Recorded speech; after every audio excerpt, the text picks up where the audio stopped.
Hello everyone, my name is Humble and this is my final project for CIS 3367 for Professor Wheeler. So for my final project, what I decided to do was a discounted cash flow valuation for IBM. My motivation for doing this project was really just to help myself out to understand the company better. I'm currently talking with them for a few roles within their finance department. And I thought by doing this analysis, I would get a better understanding of the company, their growth prospects, and a lot more. So before I jump into the model that I built here, let me just explain sort of like the scope or what I was hoping to achieve by it, in addition to just kind of like learn about the company. I wanted to first of all, so I first learned that IBM was struggling. They've experienced 20 consecutive quarters of declining revenue and earnings. And I was shocked to hear this when I read it in the news reports and press releases that came out. That IBM, a company that was really at the forefront of artificial intelligence and cloud computing, was doing as badly as they've been doing for the past 3 or 4 years. So I wanted to just kind of like understand, where they're likely to go under like worst case scenarios, and really see if their current stock price is justified given their business prospects. So that's just kind of like my intentions with this, and so let me just talk about kind of like where I got some of my information and the layout of the Excel sheet here. So in the 3 tabs before my DCF tabs, I have my balance sheet, cash flow, and income statement. And I pulled this from Capital IQ, which we have a feed from. So if you go to Capital IQ, put in IBM ticker here, and then go ahead and go to like the income statement section. This page will come up and you could hit this download financials, and it will spit out these 3 tabs in addition to 1 or 2 other ones, which is like a key stats tab, and another one is I think another one is for ratios. So I deleted those ones. And so for my DCF analysis, I just really needed to pull items from the income statement, cash flow, and balance sheet, and I needed to pull them in order to help me make projections for 5 additional years that I would use for my analysis. So the way DCF or this kind of cash flow valuation works is that you first want to project out free cash flows. So free cash flows is a measure of cash flows that's available to the company, which they would then use to both satisfy claims that equity holders have and debt holders have. So that free cash flow measure is called unlevered free cash flow. And so you want to, first of all, calculate that measure. And the quick way to calculate it, or rather just without going too much in depth, it's really, you could start from EBIT, and from EBIT you take out taxes, which will get you to NOPAT, and then you take out you add back depreciation and amortization, take out CapEx, and then take out so there's this new thing where you add back stock-based compensation, since it's not an actual cash expense, and I just followed that methodology of adding back stock-based compensation, and then just like your changes in net working capital, you take those out, and that gets you to your unlevered free cash flow measure. So after you've calculated unlevered free cash flow, your next step is to discount it to today, right? So if you notice, these are projected unlevered free cash flows from 2018 to 2022. So what you want to do then is discount them back till today. And the discount rate that you use is your weighted average cost of capital. So that's what I did here. I've discounted them here. And then your step 3, after you've discounted back your free cash flows, is to calculate terminal value. So there's 2 approaches to doing this. You could use a perpetuity approach, which is based on the Gordon growth model, or you could use the exit EBITDA multiple approach, which is really just taking the final year's EBITDA, right, which is right here, right, final year's EBITDA, and then you multiply it by a multiple. So in this case, I multiplied it by EV to EBITDA multiple, and throughout my model, I footnoted accordingly to places where I made assumptions and explained why I used the stuff I used. So you multiply that by your EV to EBITDA multiple, which gives you a terminal value. Then you take the present value of the terminal value, take the present value of your stage one cash flows, which are these cash flows here, and then you sum them both up, which gives you your enterprise value. You subtract that net debt, you get your market value of equity, and you divide this by your shares outstanding, which gets you to your equity value per share.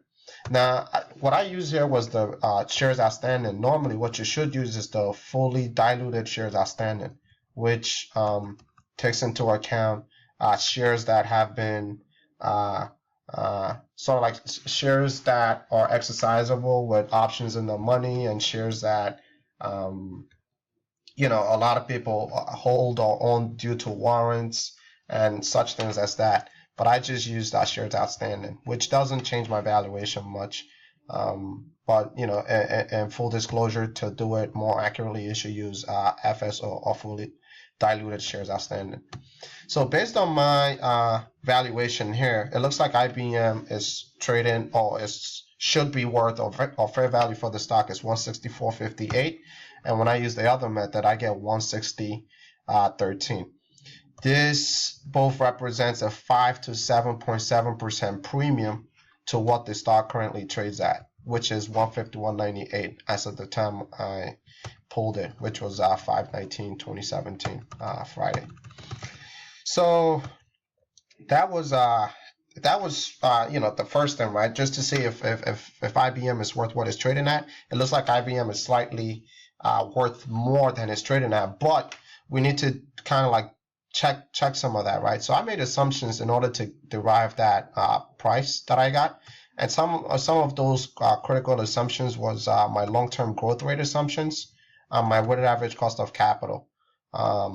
So I sensitized those two key assumptions just to see what other values of IBM could be if those assumptions were different. So for example, if long-term growth rate were not 2.5% as I assumed, let's say it was something like 2%, and IBM still had the same WACC, that means that they're really worth $147, which is slightly below where they currently are. So then you'll say that IBM is overvalued. It's undervalued. It's overvalued. That's one assumption. The second assumption that I made here was on my exit multiple, and also on my revenue growth rate. So IBM really, if you look over the last 5 years, they have grown at a negative 5% constant annual growth rate. But in my forecast, I assumed a 1% growth rate. So let's say that they, base case, or rather sort of like a worst case scenario, they actually grow revenues at negative 2% instead of the negative 5%, which is actually an improvement. And they are at the same multiple. It looks like the stock should actually be worth 134.79. So from the 151 that they're trading at, they seem to be overvalued.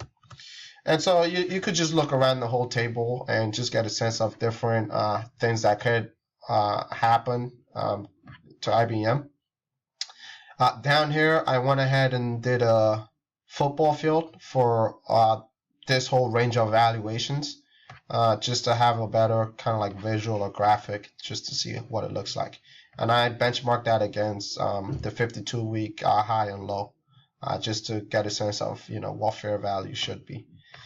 And so that's pretty much my DC evaluation. So in terms of some questions you can answer with this, so you could use Solver to answer some questions. So for example, if you want to say, so what growth rate should IBM be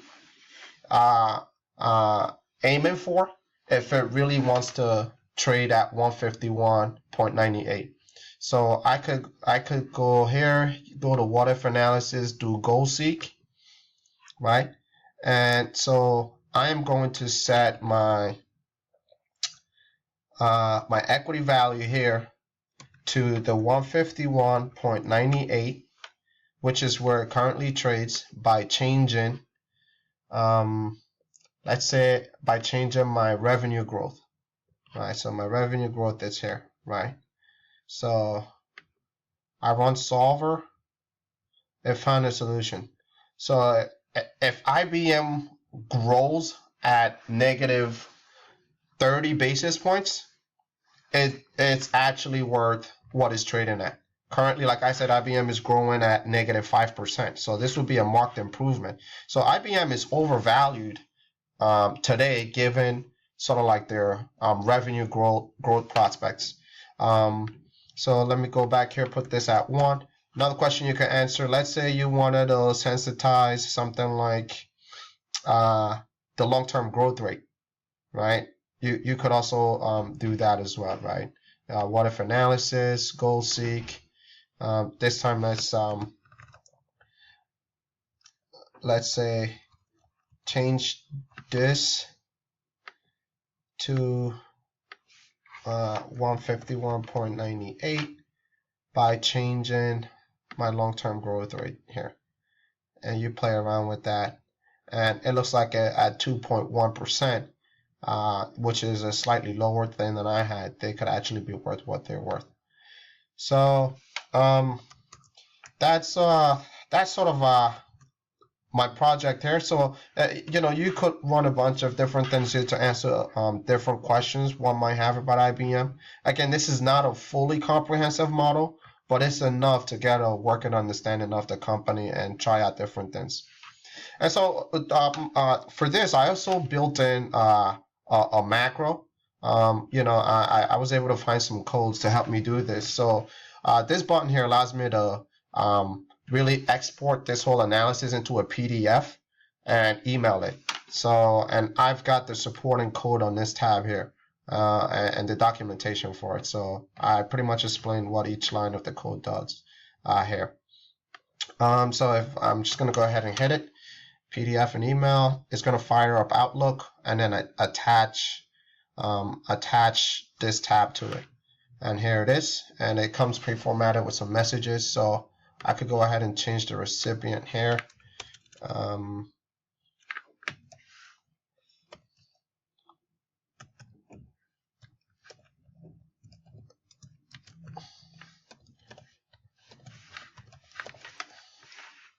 So I went ahead and sent this to my professor. And it gives me email successfully sent. And that's it for my project. I hope this is insightful, and I hope I was able to answer or maybe teach you something or inform you about something about IBM that you did not know about. Okay, thank you all.